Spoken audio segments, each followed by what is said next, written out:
Eu tenho certeza que alguns de vocês estão preocupados com a minha vida depois do meu último vídeo.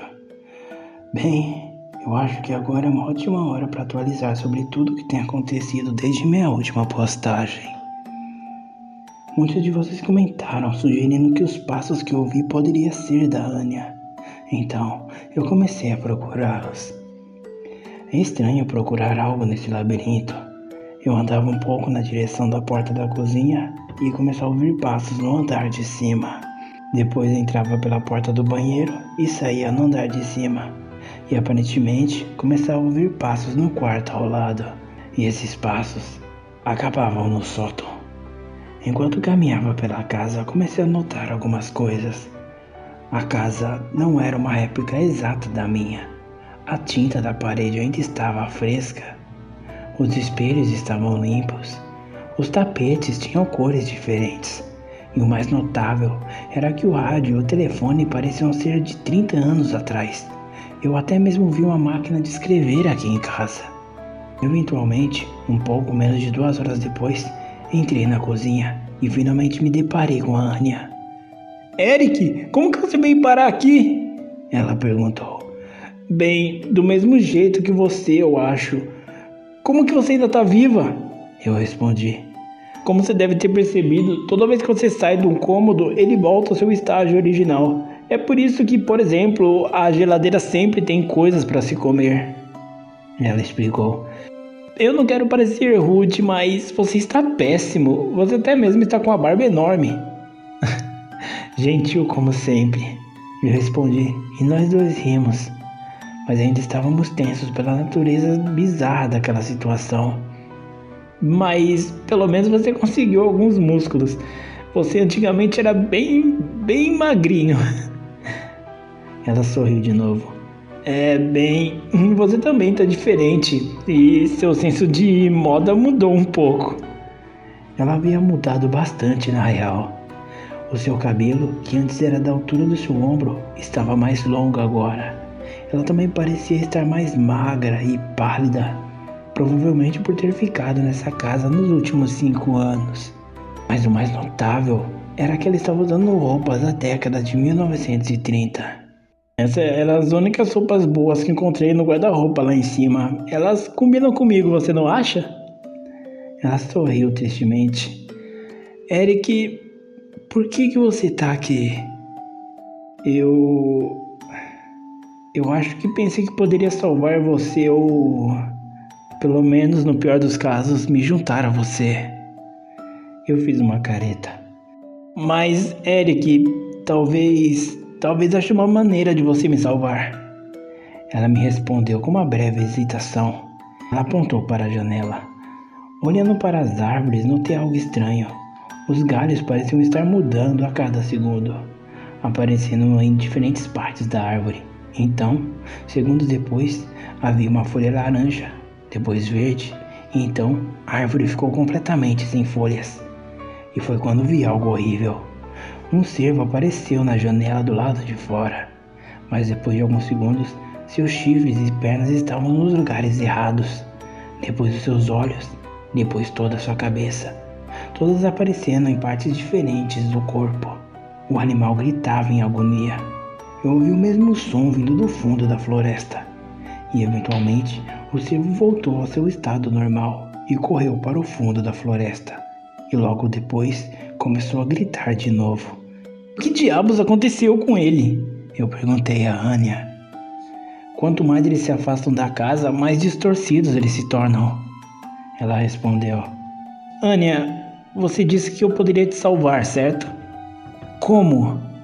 Eric, quando cheguei aqui, eu conheci uma mulher alguns meses atrás.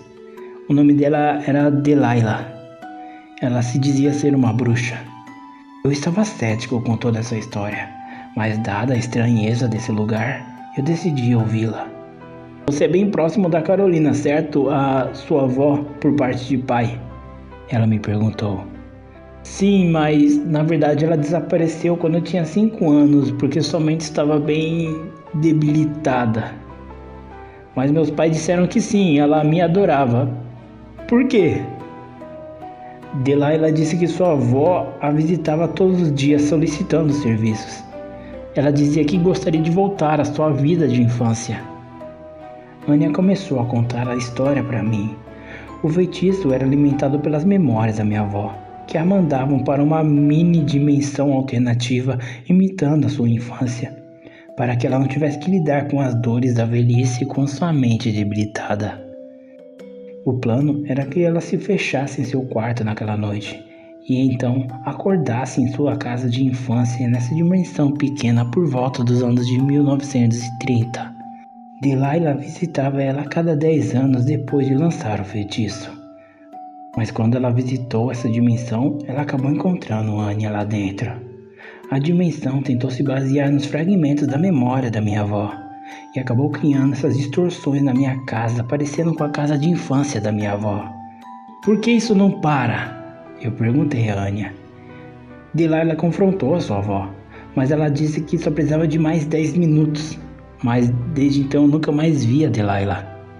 Ela respondeu: Espera, a minha avó tá aqui na casa? Onde? Sim, por isso eu acho que você pode nos salvar. Talvez se ela reconhecesse você conseguiria fazer ela parar com isso. Eu não tenho certeza se vai funcionar, mas é a nossa única saída. Ela me levou pela casa e depois de 3 longas horas acabamos entrando no corredor do andar de cima. Olhei para o fundo do corredor, onde ficava o quarto da minha avó. Anya e eu nos preparamos e abrimos a porta. Sentada na cama estava a minha avó, exatamente como eu me lembrava dela.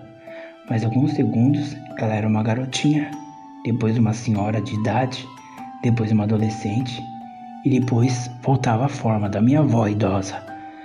Vó, sou eu, o Eric!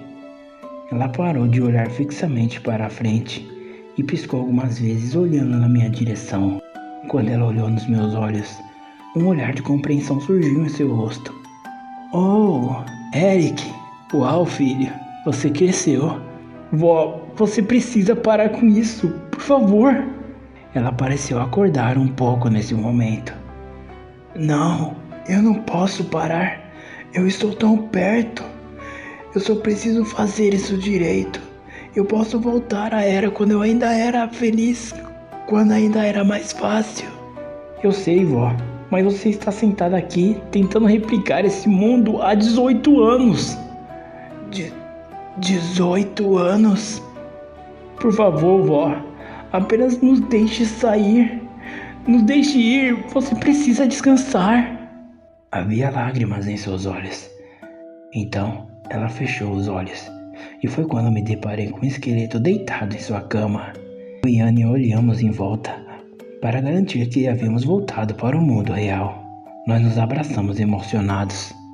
Eu enterrei minha avó no quintal de casa, do lado de fora. Eu acho que ela teria gostado disso. A casa não está amaldiçoada mais, felizmente.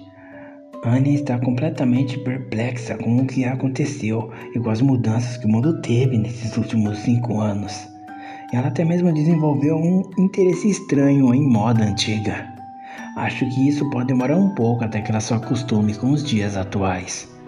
Eu estou feliz por ter tido a oportunidade de salvar a Anya e de dar paz à minha avó. Mas mesmo assim eu espero não ter deixado essa maldição para as futuras gerações.